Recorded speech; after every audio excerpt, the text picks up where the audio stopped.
If you are a Black woman in business who is also passionate about making a profit from public speaking, you, my friend, are in the right place. I'm super excited to bring to you another episode of the Speak Black Woman podcast. And if you haven't already done so, make sure you go to your iPhone, make sure you go to your Android and you download this podcast, Speak Black Woman. And if you like a guest or if you like my style, make sure you go ahead and leave a review. So if you know anything about me, I search high, I search low. I go from city to city, to state to bring you some of the best Black women who are doing awesome and amazing things in their business or in their career. Because I believe that as a Black woman, you should not be muted or muzzled, but you have something to say and the world is ready to receive it. So our next guest, let me just tell you something right now. You are in for a treat. If you don't have literally a notepad or a pen, pull out that cell phone, because the wisdom and the nuggets that you're about to receive, I promise you, will rock your world and blow your mind. But before I do that, it's not enough for me to just tell you about what I do in the Speak Black Woman movement. I think it's really important for me to show you, so that I'm going to show you. And after that, I'm going to introduce my very special guest, Dr. Helen Holton. I'll be with you after this quick video.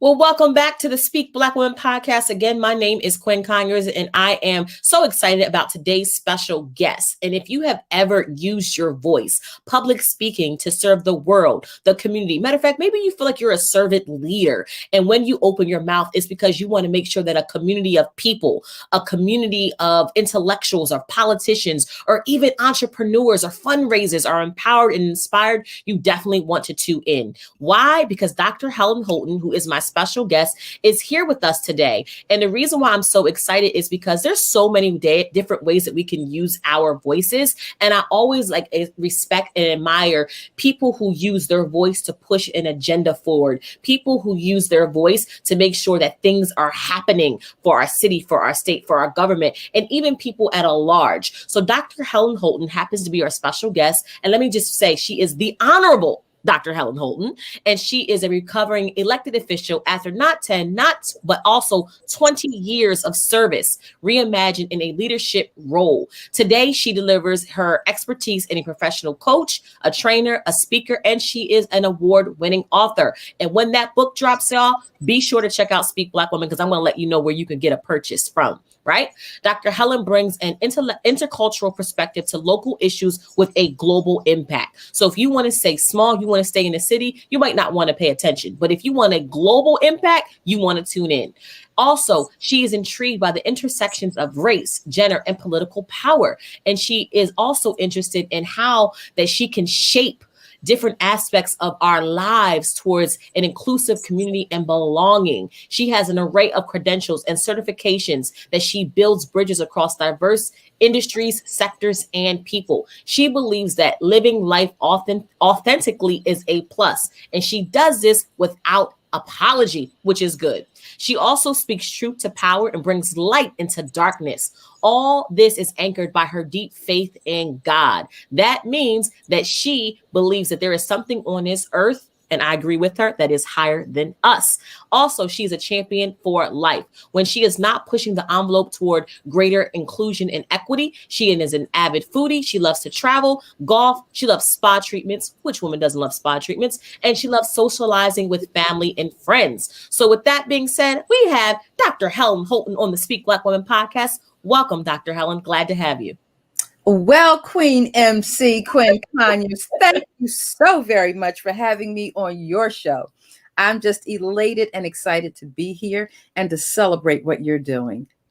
No, I love it. And thank you for your yes. I know that you are busy. I know that you have a lot going on. So I want to jump right in, because I mentioned that you have over 20 years of experience in the area of, really being an elected official. And I feel like when you're an elected official, you're using your voice differently than if it's in your career, or differently as if you're an entrepreneur. How do you feel like your voice played a role in your 20-year career as an elected official? Did you speak up at sometimes where you wish you didn't? And did you not say anything and wish you had spoken up? That had ever happened to you? Oh my goodness. So 21 years to the day, to be exact. And, when you think about what that means, no one would have ever convinced me going in that I'd be doing it 21 years later. Right. It was just like, oh, no, I'm just here to do this. Oh, no, this is at the local level. It's no big deal. And what I learned early on in my political career, that your word is your bond. Now, I've always lived by that, but it means so much more in the public arena, because people are making moves and actions and deciding which way they're going to go based upon what you're going to do. And so what I learned to do was keep my vote and my vote to myself until it was time to cast it on the council floor, because going back on that has repercussions like you just couldn't imagine. First time I did it, I learned my lesson. Second time I did it was with intention, but it was for the ability to save funding for agencies and to save jobs for people where both were needed, because they served the least of these among us. And that's always been my passion. I've never self-proclaimed myself as a politician, but as a public servant. I serve the people that helped to put me in position.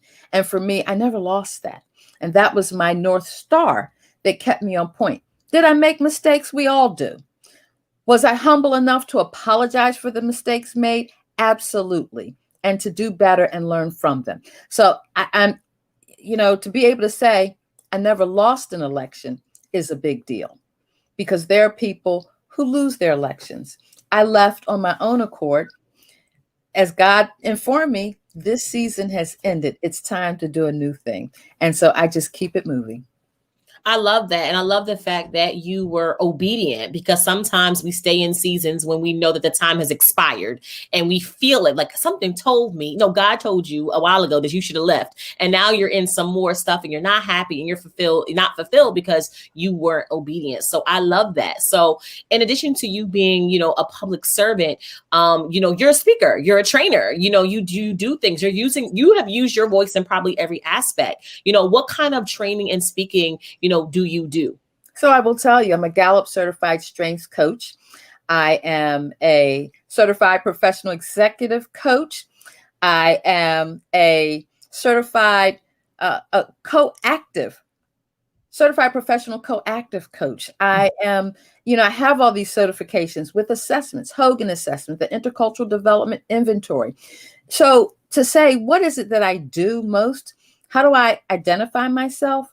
As a strengths and culture leadership coach. What does that mean? I want to help people become the best of who they are, and to leverage that in creating environments of inclusion or belonging, to have people belong. Think about it. Now, race is the big difference that you see with your eyes, but there are other differences that other people don't see.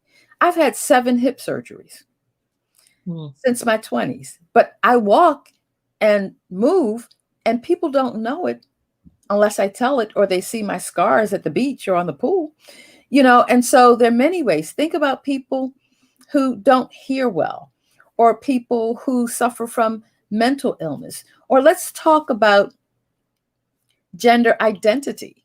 And it's not the stigma that it used to be, or let me say not the stigma, but more people are coming out about who they truly are. And so helping people to find their truth and to leverage that to show up in the world with a life full of purpose, passion, and prosperity. Because when you bring the best of who you are to light and have that be your guiding star, man, magic happens. I love that. Magic happens. And you've used your voice. And what I love about, learning more about you and diving into your story is how diverse you use your voice. So we talked about you using your voice, to push certain agendas and fight for certain people who maybe would have been voiceless, in the public servant scene. But, I've recently learned that you also use your voice in the pulpit. And I don't know how often you do that. I know people have been trying to get you in, but you are also in ministry as well. So how does that show up? Because I know that, the public servant version of you might show up a little bit different than the minister version of you. Oh, for sure. And I always tell people that you don't have to wear the God is dope t-shirt. You don't have to wear the what would you do Jesus bracelet. I tell people all the time, I do it the way I do it. When I open my mouth, you will hear and feel and smell my anointing, but I don't have to go ahead and broadcast it. So how do you show up when it's not, public servant you, but you in your ministry role? How does your voice show up there? Absolutely. So I will tell you, running from the call to ministry, oh my gosh, I didn't want any parts to it. I'm like, no, wait a minute. That's not who I am. Why do you keep, it got to a point for me to leave out of my front door every day to go do what I do. I would say, okay, you know what, God, can we have a little, tete-a-tete, can we talk for a minute? People keep confusing me and thinking I'm a preacher. I'm no preacher. I'm just out here doing what I do to make a difference in the world. Earn $1, pay my bills, be a good person, be charitable, all those good things. Can I tell you, Quinn, you can't run from God when God wants you. And in Sunday school, when they talked about Jonah and the whale, and he was running because he didn't want to go where God was leading him, and he ended up in the belly of a fish. Yeah, when you get it like that, you get it. And so, no, I don't wear it outwardly, but I am humbled and honored that God would call me to be a representative, an ambassador of Christ. And for me, it is Christ. And that's not everybody's journey. I'm very engaged in interfaith dialogues because I think that's where we learn and we see the similarities. I say to people all the time, I remember my trip to Israel and going to the Temple Mount, and here you have 3 of the holiest places by the dominant faith traditions in the world in one place that you can walk to one to the other in a country divided by division and war. Amazing, just amazing. I'm a firm believer, and I say this all the time, there's so much more that unites us than divides us. And if we just stop and think about, we really do need each other. Who would you be on this planet without other people? How would you know yourself? You wouldn't even know what you were. You'd be looking for something else that looks like you other than the animals and the trees and the flowers. We need each other. We're all connected. Yeah, no, that's so good. And I'm glad because I feel like, and you probably know this, that many are called, few are chosen, and less are obedient, right? People forget that. Let me tell you, obedience is that thing that can trip you up like nothing else. But thank goodness for God's grace. Yes. I wake up and say, thank you, God, because I know your mercies are fresh every morning. Whatever I did yesterday, you woke me up to see a new day. So I get a do-over. Whatever I didn't do right the day before, I have the opportunity to do better in a new day. Yeah, grace, man. I mean, that's just the amazing thing that I think that sometimes we don't honor and appreciate as much as we should. And, I'm glad that we're able to kind of, go through this journey and just show the multi dimensions. And it's interesting because, I've been very familiar with you for a while from, knowing that you're a part of the Black Speakers Network. But on LinkedIn, I had saw maybe a couple of months ago that you had became president of the National Speakers Association, the DC chapter.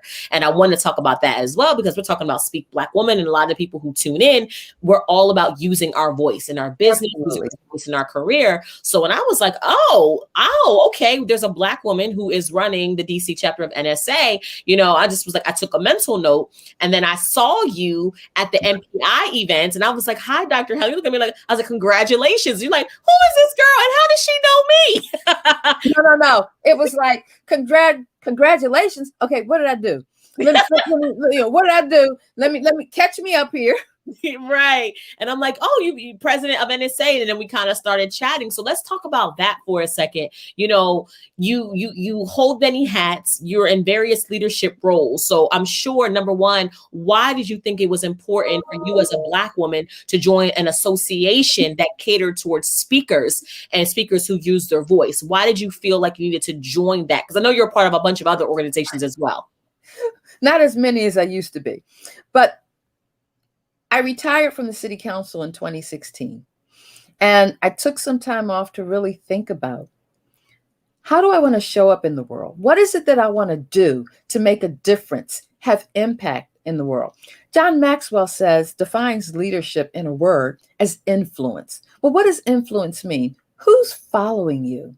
Who wants to know what you know and how you're doing what you do? And so you stop and say, well, do I have any followers? And I'm not talking about just on social media, but are there people who look to you for guidance, wisdom, support, opinion, what have you? And I decided, here, sidebar, put a pin in that. As an infant, I didn't say my first words until the age of 2. My mother was so worried. She would go, doctor, what's wrong with my child? She won't speak. And, by all physicality, I was just fine. He says, well, when she's ready to talk, she will. Well, I'm not going to tell you what my first words were here, but when I finally spoke them, my mother was so happy. Number one, okay, my child's not deaf. She can hear, she can talk. I started talking in full sentences and I never stopped. So there you have it. But I decided that I'd learned a lot. I'd gained a lot, as a CPA, as a elected official, as an ordained minister. Yeah, I got a lot to say about a few things that are really important to helping us really live into Dr. King's dream of the beloved community. And I decided I want to become a professional speaker. Not that I hadn't been speaking for the past 21 years publicly, large audiences, small audiences, friendly audiences, contentious audiences. It was my job to be a bridge builder to help find consensus in challenges that we were facing. And I set out to do it. And so I, went to Google speaking organizations. The only one I could really find was NSA, DC, because I looked for organizations, associations. That was what was with Google then. And so I'm like, DC? I'm in Baltimore. I got to go all the way to DC. Anyway, I looked them up, and, of course, I've been speaking for over 20 years. I want to be a professional member. Well, you have to demonstrate. I'm like, well, I can't demonstrate that. And a couple months after I joined, and by the way, I came into NSA through their speaker academy. I said, well, I know how to speak, but let me learn the business of what it means to be a speaker. Valuable information that has just helped me to continue in this realm of what does it mean to be a professional speaker. Now, I'm ecstatic that they got rid of the requirements to get to that place, but training is a lot. Just because you speak well doesn't mean you can run a successful speaking business and know all of the intricacies within that. I'm just ecstatic. When I first met Brian Olds from Black Speaker Network, because of relationships, I'm very much a relationship builder, and hearing what they were about, I'm always interested in those organizations that are created and run by my tribe. I was like, hey, I'm joining. I didn't just join, I joined at the highest level you could join. And I've been an active member since. So it's building bridges, connections, all of that supports what you do and where you want to go in life.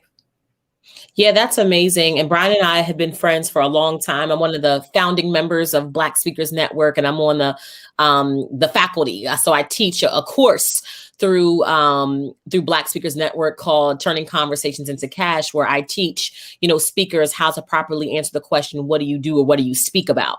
So that's kind of almost like a general education requirement, and it's good. And the reason why I admire you is because you're so versatile. So you have National Speakers Association, and then you have Black Speakers Network as well. And I want to ask you about that. Why is that important? Because you could have been like, you know what, head down, I'm Black Speakers Network, or head down, I'm with the National Speakers Association. But you and I are similar in we want the best of both worlds. I want to know what's going on to my left and what's going on to my right. So why were you interested in two speaking organizations? But obviously Black Speakers Network focuses on Black speakers, and NSA is more of any type of speaker who wants to join that. It's more of a majority organization.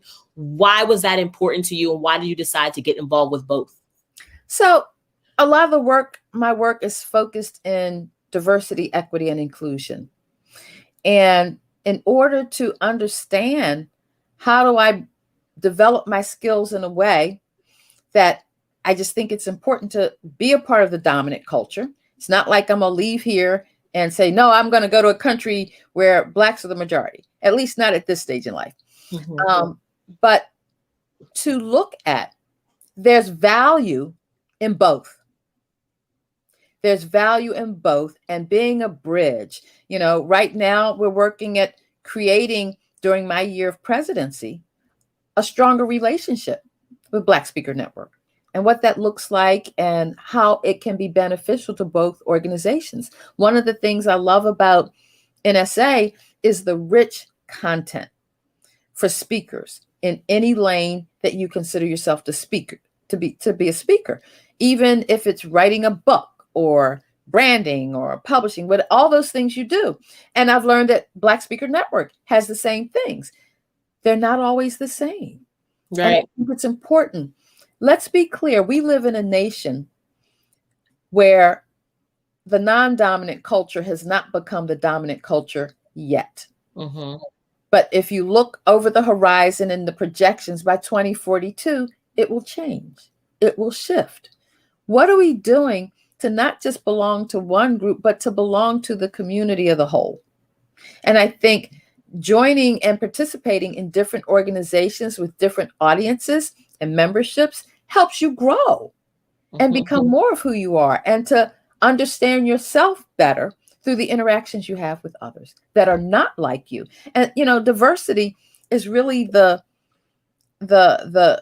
culmination of all similarities and differences, but it's inclusion that makes diversity work. How can you grasp and understand what that means if you're not standing in that space? Yeah, such wisdom. And you're so right. I remember a good friend of mine, she described diversity and equity inclusion like this. She said, diversity is inviting us to the party. Inclusion is asking us to dance on the dance floor. And I feel like we're getting invitations, and it's kind of stopping there. And I wanted to get your insight, because I think you had commented. It's interesting because I was in Target maybe last week, and I was browsing through, and I saw Band-Aid had released their new skin tone. And literally, when I say perfect match, it was like they took my hand and created this layer of brown. It was like caramel, brown, and then like dark chocolate, like literally, if I can describe it that way. So I literally put on social media, imagine being a little Black girl and you fall, you hurt yourself. You grab the Band-Aid, you don't think twice, you throw it on and you go out and you play. And then a bunch of people start asking you, what's wrong? What happened? You're like, why? Because the Band-Aid, it stuck out. So I just kind of posted my reaction on that. I was just excited to see that Johnson & Johnson, which is the brand that creates Band-Aid, was really taking in different types of skin tones. And the answers were, some of them were far left. Some of them were like, this is so exciting. What took so long? Other people like, it's not a big deal. It's like, it was so many different things, to the point where I think it's almost up to 500,000 views. This post. People have reached out to me. I'm like, I'm not in diversity, equity, inclusion. It was a post. I just was giving my information. Like, I had no idea it would open this. And I saw it. I responded to it. It was like, yeah, I didn't know. And so change comes in incremental measures. Yes. If we're looking for the Big Bang, no, I'm sorry. The Big Bang, even a global pandemic didn't happen with the Big Bang. Mm-hmm. It slowly happened. And then one day it's like, oh, we think this is a pandemic now. Right. And now it's an evolving pandemic. Who knows what it'll be next year this time. Right. But the point is, change is the only constant in this life that we know. And so if you go through life thinking nothing will change, you're living under a false premise. Even if you do the same thing every day, change is still happening, even with you. Mm-hmm. I can remember one of the lessons my mother taught me early in life. There's no such thing as standing still. Either you're moving forward or you're moving backwards. Which one do you choose?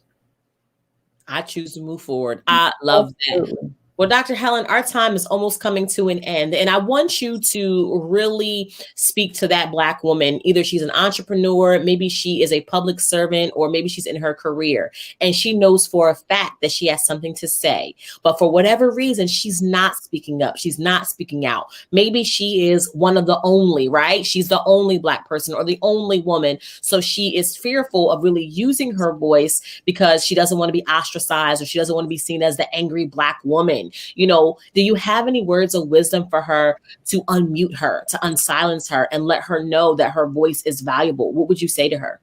I'd say to her, give me a call, sweetheart. Honey, call me. Let's have a little talk, because there are ways to help. I work with a lot of women, more Black women, more women of color than not, but I work with women. And I think women in a male-dominated society oftentimes diminish ourselves, consciously and unconsciously. We are just as bright as men. We are just as bright as men in different ways, yes, but that goes into individuality. We're all different from other people, which is why the work I do, I love doing the work I do, because for me, I don't have the best answers for you, but I tell you one thing, I'm going to take a stand with you. I'm going to create a safe space for you to really go deep and find out, who am I? What is the best of me? How can I show up?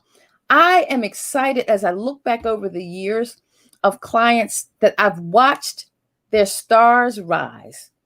I've watched them reach new plateaus.